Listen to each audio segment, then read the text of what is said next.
Etika Publik. Nama saya Triun Sugianto Neredap, STR.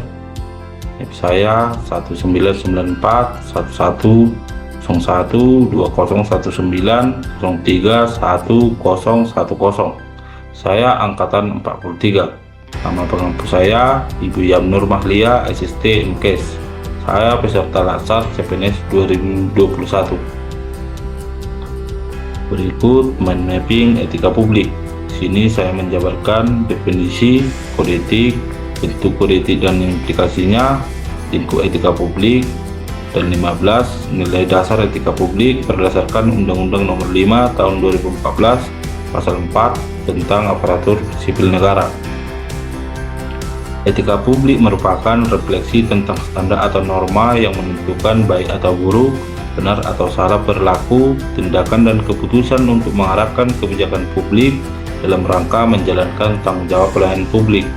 Moral merupakan kewajiban untuk melakukan yang baik atau apa yang seharusnya dilakukan. Etika merupakan refleksi atas baik atau buruk, benar atau salah yang harus dilakukan atau bagaimana melakukan yang baik atau benar. Kode etik merupakan peraturan yang mengatur tingkah laku dalam suatu kelompok khusus. Sudut pandangnya hanya ditujukan pada hal-hal prinsip dalam bentuk ketentuan-ketentuan tertulis. Berikut 12 kode etik dan perilaku berdasarkan Undang-Undang Nomor 5 Tahun 2014 Pasal 5 tentang aparatur sipil negara, yaitu melaksanakan tugasnya secara jujur, bertanggung jawab dan berintegritas tinggi, melaksanakan tugasnya secara cermat dan disiplin, melaksanakan tugas sesuai dengan peraturan perundang-undangan yang berlaku, melayani dengan sikap hormat, sopan dan tanpa tekanan, melaksanakan tugas sesuai dengan perintah atasan sejauh tidak bertentangan dengan peraturan perundang-undangan dan etika pemerintahan, menjaga kerahasiaan yang menyangkut kebijakan negara, menggunakan kekayaan dan barang milik negara secara bertanggung jawab, efektif dan efisien, menjaga agar tidak terjadi konflik kepentingan dalam melaksanakan tugasnya, memberikan informasi secara benar dan tidak menyesatkan kepada pihak lain, memerlukan informasi terkait kepentingan kedinasan, tidak menyalahgunakan informasi internegara, tugas, status, kekuasaan, dan jabatannya untuk mendapat atau mencari keuntungan atau manfaat bagi diri sendiri atau untuk orang lain, memegang teguh nilai dasar ASN, dan selalu menjaga reputasi dan integritas ASN. Dan yang terakhir, melaksanakan ketentuan peraturan perundang-undangan mengenai disiplin pegawai ASN. Bentuk kode etik dan implikasinya. Bentuk kode etik dalam perilaku nyata tergantung pada niat baik dan sentuhan moral yang ada dalam diri para pegawai atau pejabat itu sendiri. Untuk itu, setiap pegawai dan pejabat menaatinya dengan kesadaran yang tulus. Paham idealisme etik mengatakan bahwa pada dasarnya setiap manusia adalah baik dan suka hal-hal yang baik. Apabila ada yang menyimpang, itu artinya dia tidak tahu cara bertindak menuju ke arah kebaikan. Untuk itu, perlu diingatkan mengenai rujukan kode etik PNS dan diberikan sentuhan nurani terus-menerus untuk menggugah kesadaran moral dan melestarikan nilai-nilai tersebut dalam kehidupan dari interaksi antar individu. Berikut lingkup etika publik.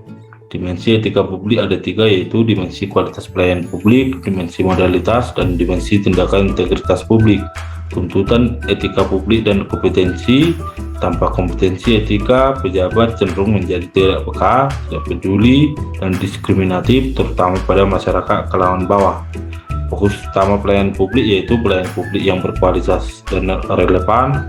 Sisi dimensi reflektif sebagai penimbang dan alat evaluasi.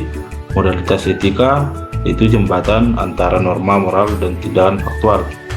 Perilaku pejabat publik membutuhkan perubahan mindset atau pola pikir, yaitu dari penguasa menjadi pelayan, dari wewenang menjadi peranan, dan menyadari jabatan adalah amanah. Berikut 15 nilai dasar etika publik berdasarkan Undang-Undang Nomor 5 Tahun 2014 Pasal 4 tentang aparatur sipil negara. Di sini dijabarkan pada mind map berikut. Penerapan nilai-nilai dasar etika publik pada instansi saya, Inspektorat Daerah Kabupaten Tapanuli Utara. Yang pertama, datang tepat waktu dibuktikan dengan kinerja pegawai berbasis aplikasi. dengan perhitungan daftar hadir dan kinerja mulai dari bulan Juli tahun 2021, di mana pada aplikasi e-kinerja Kabupaten Tapanuli Utara saya mendapat nilai 100 dengan bukti saya datang tepat waktu dan bekerja sesuai tugas dan fungsi saya. Yang kedua, mengenakan pakaian yang rapi dan sopan sebagai pelayan publik. Yang ketiga, bekerja dengan baik, cepat, dan tepat. Yang keempat, menghargai komunikasi, konsultasi, dan kerjasama, di mana sesama pegawai harus menghargai komunikasi, berkonsultasi sama lain, dan bekerja sama dengan baik sehingga mendapat hasil pekerjaan yang maksimal.